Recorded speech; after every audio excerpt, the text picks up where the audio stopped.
राम राम सबको। तो आज हमारा समय का पहला सिद्धांत शुरू होने वाला है। शुरू करने से पहले मैं आपको एक बात बता दूं। जिस तरह आप घड़ी को देखते हैं उसी तरह आप घड़ी को ना देखें। कहने का अर्थ यह है कि घड़ी को ना देखते रहे, आप वही करें जो वो करती है, चलते रहें। और एक बात, जो आज हमारा टॉपिक शुरू होने वाला है उसका नाम है लॉन्ग बुक। जी हाँ, आपने सही सुना। जिस तरह आप पैसों के बजट बनाते हैं उसी तरह आप समय का भी बजट बनाइए। ड्राइवरों की भाषा में इसे लॉन्ग बुक कहा जाता है, जिसमें वो लिखते हैं कि गाड़ी कितने किलोमीटर चली और कहाँ तक चली। सेम यही कंडीशन है आपको अपने समय में अपनाना है। इसमें आपको एक डायरी लेना है और इसमें आपको एक हफ्ता तक अपने समय के हर एक मिनट को लिखना है कि मेरा आज का 5 से 6 बजे तक मैंने क्या किया, 6 से 7 तक मैंने क्या किया। उसको हर एक पॉइंट को अच्छी तरह से और बारीकी से लिखना है। एक बात को ध्यान दीजिएगा, जब आप समय की लॉन्ग बुक में अपना समय लिखिएगा तो उसमें आप गतिविधि के बजाय घंटों तक लिखिएगा, ताकि कोई महत्वपूर्ण बात आपसे छूट ना जाए। चाहे इसे आप अपने कंप्यूटर या मोबाइल में भी कर सकते हैं, नोटबुक करें या किसी सॉफ्टवेयर में कंप्यूटर के कर सकते हैं। लॉन्ग बुक रखने की वजह यह है कि इससे आपको अपने समय की हर एक गलती या सही को पता चलेगा कि आप अपने समय कहाँ खर्च कर रहे हैं और किन कामों में कर रहे हैं, कौन से महत्वपूर्ण काम हो रहे हैं, कौन से महत्वहीन काम हो रहे हैं। लॉन्ग बुक रखने का हमारा एक ही उद्देश्य है कि आपको अपने समय के बारे में पता चले। अब इससे आपकी आंखें खुलेगी कि मेरा समय कहाँ बर्बाद हो रहा है और कहाँ आबाद हो रहा है, किन कामों को मुझे नहीं करना चाहिए था और किन कामों को मुझे करना चाहिए था, कौन से काम मेरे छूट गए और कौन से काम मेरे नहीं होना चाहिए था। लॉन्ग बुक रखने का सबसे पहले यही उद्देश्य। एक बात, सिर्फ वही इतिहास मूल्यवान है जो आज आप बनाते हैं। जो आज आप काम कर रहे हैं वही इतिहास आपका मूल्यवान है, उसके अलावा कोई मूल्यवान नहीं है। देखिए, इंसान मूलतः आलसी होता है। आपका अंदर ये भावना आ सकती है, आप ये सोच सकते हैं कि आपके समय की लॉन्ग बुक बनाने की कोई आवश्यकता नहीं है। आपको मालूम है कि आपका समय कहाँ खर्च हो रहा है, किन कामों में हो रहा है। परंतु उम्मीद करिएगा, अगर आप इस बात को ना कर इस बात को नहीं मानकर आप अपने मन की प्रलोभन में ना आकर अगर आप समय की लॉन्ग बुक बनाते हैं तो इससे आपको बहुत फायदा होगा। हर इंसान के अंदर ये बात आती है कि उसको यह बात एहसास होता है कि मेरा समय कहाँ बर्बाद हो रहा है, किन कामों में मेरा समय ज़्यादा जा रहा है। परंतु जब वो वास्तव में रात को सोते समय ध्यान करता है, सोच करता है, तो उससे एहसास होता है कि मेरा आज का पूरा समय ही बर्बाद हो गया। कहाँ बर्बाद हुआ नहीं पता, एक ही आता है याद, रील। उसके अलावा कहाँ बर्बाद हुआ नहीं पता। इसलिए अगर आप समय का लॉन्ग बुक बनाइएगा तो इससे आपको यह मालूम चलेगा कि आपका समय कहाँ। लॉन्ग बुक एक तरह से आपका समय क्या है, एक्सरे है।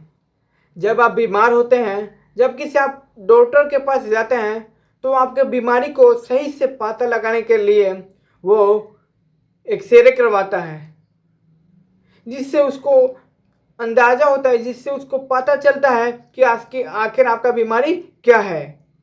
इसलिए लॉन्ग बुक भी उसी तरह आपका काम करेगा, एक्सरे की तरह, जिससे आपको पता चलेगा कि आखिर आपका समय कहाँ बर्बाद हो रहा है, समय की प्रबंध में क्या समस्या आ रही है।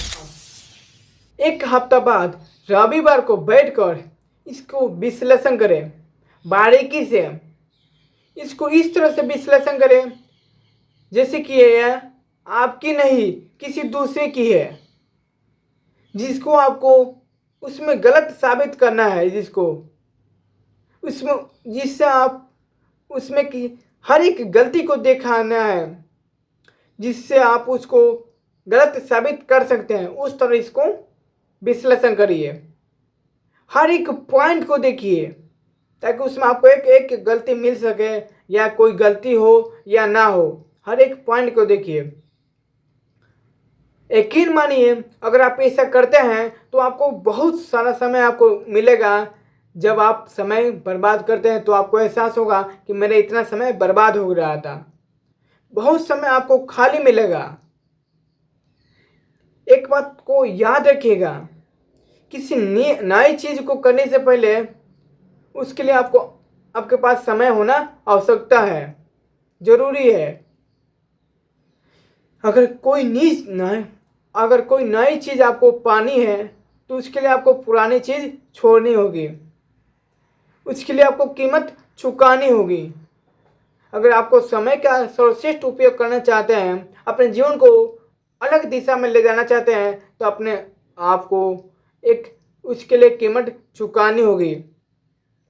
कोई ऐसी चीज को आपको छोड़नी होगी जो आपकी समय की प्रबंध में सबसे बड़ी समस्या उत्पन्न कर रही है। तो इसलिए अपने दिल को पत्थर कर ले और अपनी उस चीज को छोड़ दे जो आपकी समस्या बन रही है।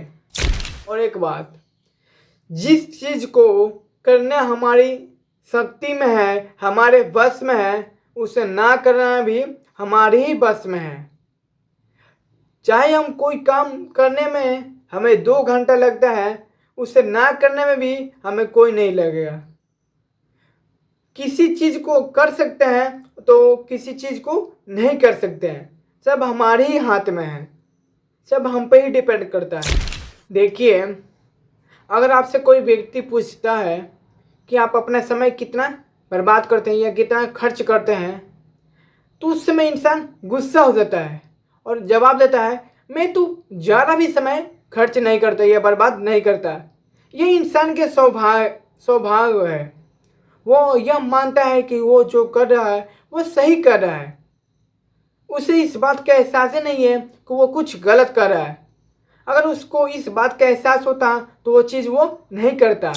ये गलती आपकी नहीं है, क्योंकि आपको ये पता ही नहीं है जो आप कर रहे हैं वो गलत है, जो आप समय बर्बाद कर रहे हैं वो गलत है। इसलिए समय की लॉन्ग बुक रखने से हमें अपनी हर एक गलती का एहसास होगा और हमारी आंखें खुलेगी। दूसरी सिद्धांत में बढ़ने से पहले हम अपने इस सिद्धांत को समझें और अपनाएं। समय का सर्वश्रेष्ठ उपयोग करने का पहला सिद्धांत यही है कि आप अपना एक लॉन्ग बुक रखिए। जो लोग अपने समय का बुरा उपयोग करते हैं वही आगे चलकर समय का रोना रोते हैं। इसलिए रोना नहीं है तो अपने समय का एक लॉन्ग बुक रखिए और उसका सर्वश्रेष्ठ उपयोग करने का प्रयास करिए। पहला सिद्धांत यही था। दूसरा सिद्धांत में बढ़ने से पहले आप अपने इस लॉन्ग बुक को रेडी रखिए। दूसरा सिद्धांत हमारा होने वाला है आर्थिक लक्ष्य। तब तक के लिए राम राम।